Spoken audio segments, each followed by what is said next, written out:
Hello, and welcome to our latest Money Show Money Masters podcast segment. I'm Mike Larson, editor-in-chief at MoneyShow, and today I'm speaking with Mitch Roschelle, managing director for Madison Ventures Plus.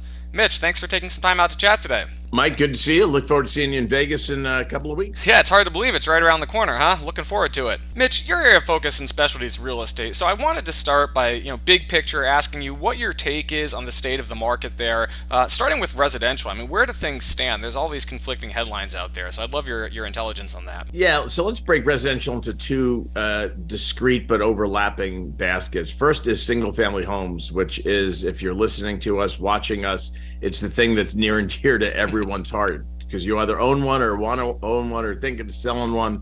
Everybody's sort of in that basket in some way, shape, or form. That story hasn't changed really much, I would say, in the past probably 6-7 years. Really, almost the slide began post global financial crisis, which is we have an inventory shortage of single family homes in this country, plain and simple. And just from a metric perspective, Mike, if we compare household formations, and statistically a household is formed when a child moves out of their parents' home. I know when I say that in front of audiences, sometimes I get applause from the crowd, just wishful thinking. But when kids move out of their parents' house, that's technically a formed household.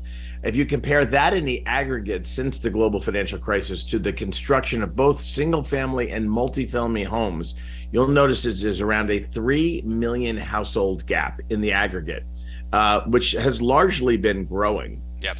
So we just have a statistical shortage of homes of both single family and multifamily. And it's simple economics 101, right? Supply and demand. So people think that demand has ebbed, right? For whatever reason, you come up with a reason why you think demand has ebbed, Yep. But it hasn't, because demand to me is measured in formed households. Those people have to live someplace, right? So let's jump over to that second basket, which is apartments. Apartments have been underdeveloped as well, right? Because I said single family and multifamily before. So if you moved out of your parents' home and you're not living in a single family home that you own, and you're not living in an apartment that you rent, and we can talk about the hybrid of that, in a few minutes. But if you're not living in one of those two places and you're not living on the street, okay, then that's demand. And if we haven't created supply, that's why we're seeing runaway rising rent prices. And we're seeing home prices. And I'll throw one other nugget at you. If you look at median house prices from January of 2020 to today, and I know there's been some volatility in those numbers in terms of the rate of change, the median house price is up $100,000 in that period of time. And that's on a number with a 3 in front of it, right? So it was a number with a 3 as in 300,000 to a number with a 4 in front of it. So that appreciation in home prices has actually done more damage to affordability than interest rates have. And I think that's the big misnomer about the housing market. Sure. Well, when you look at the major data that gets reported and grabs the headlines, I mean, Case-Shiller figures just out, or sort of, they seem to be improving a little bit off of where they were at the beginning of the year, but still down or roughly flattish year over year, right? Nationwide basis. But what continues to surprise me is just the lack of inventory on the existing home side. I mean, are people correct when they say it's because everybody's kind of, quote unquote, trapped in their 3% mortgages and they don't want to list? Is that what's driving it, or is there something else at work? Well, when mortgages were 3%, I was asked that question. Stuart Varney on Fox Business would ask me that question every month when I'd go on, and I still do it, to go on for the existing home sales drop. And because that number drops live during his show. Yep. And we were talking about that before interest rates doubled. So why are people not selling their homes? So I'll go back to what I said before. If prices are up, that's great. I can sell my house for $100,000 more than I could 2.5 years ago. Where am I going? Right? If I'm going into the rental market, if you were listening a minute and a half ago, I said rents are up. And if you're going to buy, the thing you're buying is up in price too. So people were trapped in their home because they perhaps couldn't afford to buy the next thing unless they were trading down. Okay, they couldn't afford to buy the next thing. And now they're trapped because of the mortgage, but there are plenty of people. The starter home, by definition, is an empty nester or empty nesters that are selling their home most empty nesters, assuming they haven't refinanced themselves into oblivion, most empty nesters have no mortgage on. They've paid off their mortgage. Yep. So they're trapped by virtue of the fact that if they sell that home and they want to move, let's say, to Florida. Okay, I'm a Florida resident. They want to move to Florida. Well, home prices in Florida have appreciated more than they've appreciated in the rest of the country. So all of those retiree places have become very, very popular, and they're squeezed because the inventory shortage has made the next thing they want to buy out of reach price-wise as well. Got it. Now, let's talk a little bit about what it is your firm does and one of the areas you focus on, and that's workforce and affordable housing. I mean, you've alluded to the shortages we have there. What is it that you do, and what is your niche focus in that part of the market?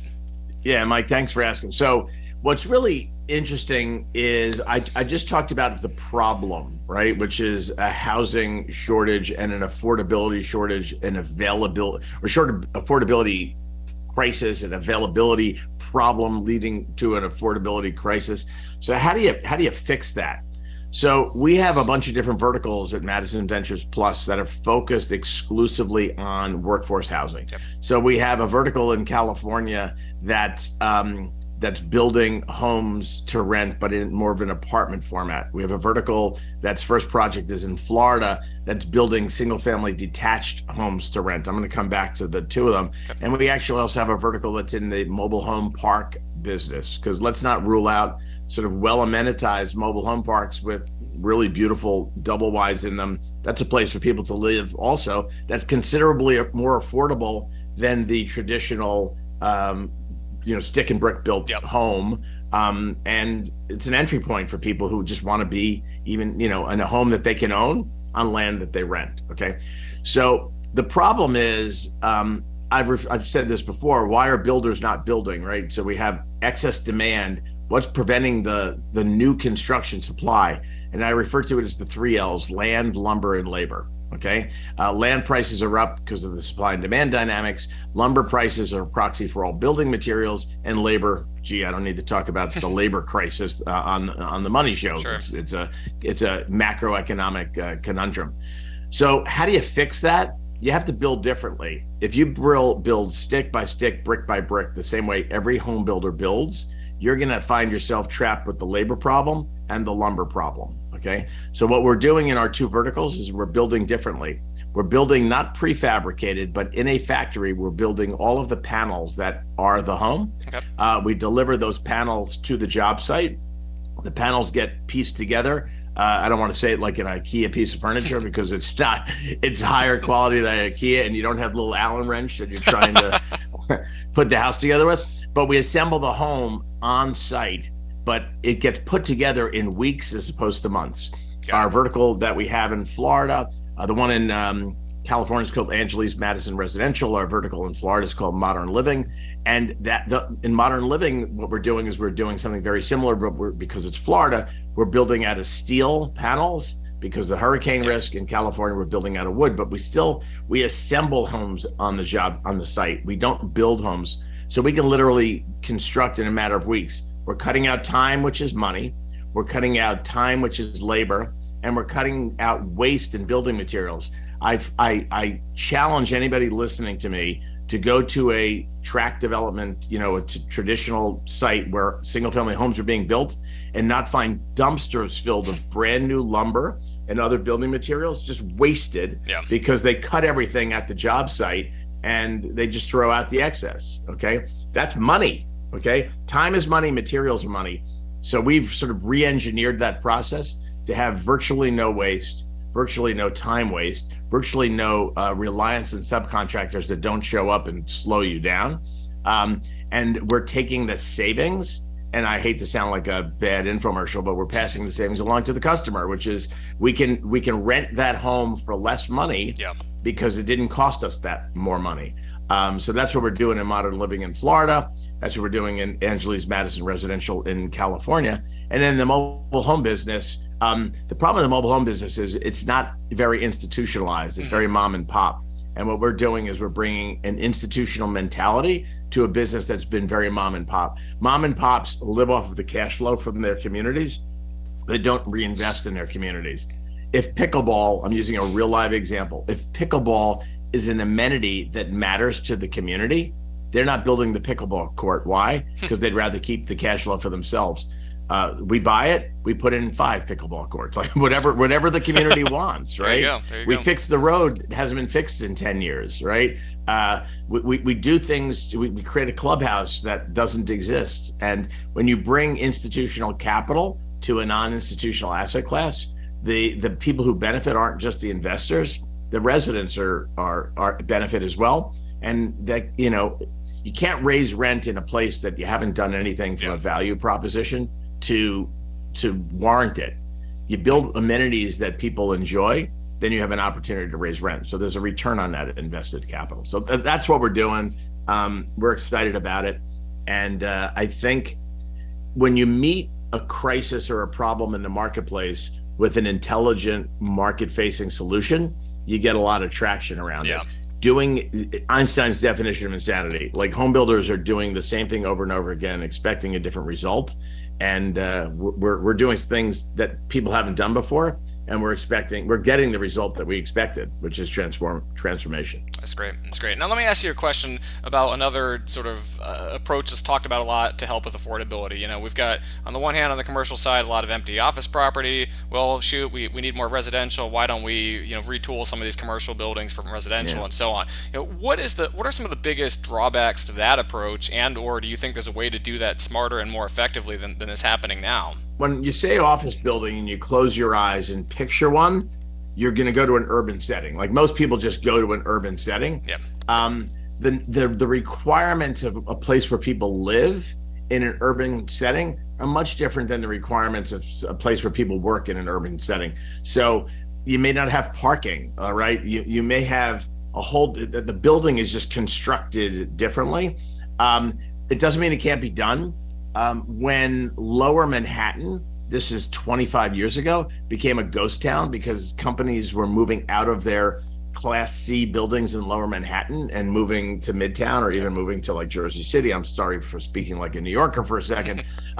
Residential developers came in and actually built took an existing old office building and turned it into apartments. Okay.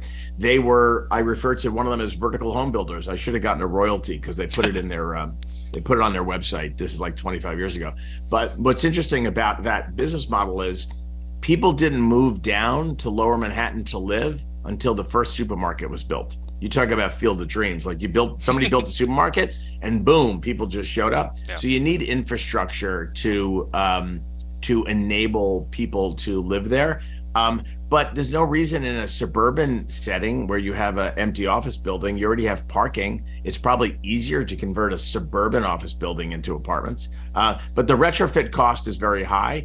So you take the cost, you cash out the office building owner at a price that they need to get cashed out to pay off their mortgage, okay?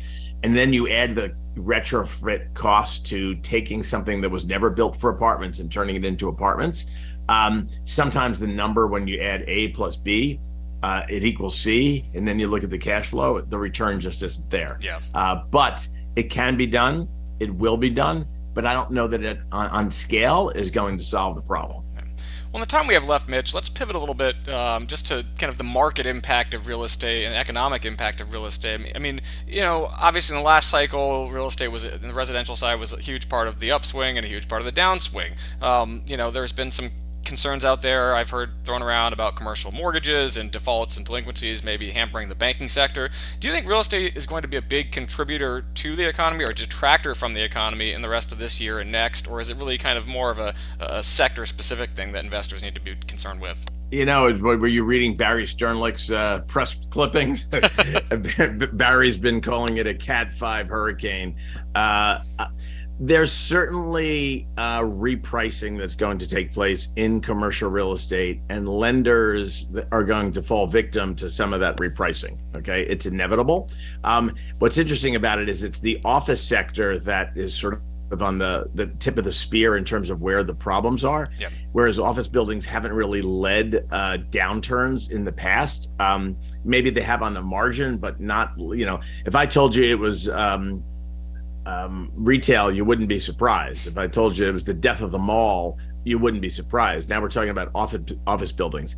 I think what's ironic about all of this. So yes, will there be fallout? Yes. Will losses take place? Yes. Will some banks suffer as a result of it? Absolutely.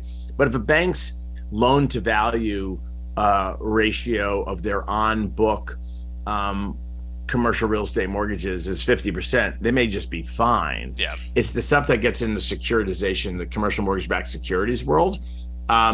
But commercial mortgage-backed securities are structured a lot different than the residential mortgage-backed securities that caused the global financial crisis. So we're probably going to, have a delayed fallout, but it'll be slow. Absolutely, it'll be slow. I guess the last question I'd wrap up with is, obviously, again, you're going to be speaking at the Investment Masters Symposium, Paris, Las Vegas, from August 8th to 10th. Any little bit of a sneak peek you want to share with our viewers as to what you think you're going to be talking about there? Yeah, I'm going to talk more about what I was just talking about, quite honestly. But the question my answer for that audience is how does the regular retail investor, how does an investor interested in putting some of their net worth in real estate, how do they access real estate investments today other than going out and buying a REIT? And that's what I think I'm going to focus on the most. Like, where are the opportunities for a retail investor?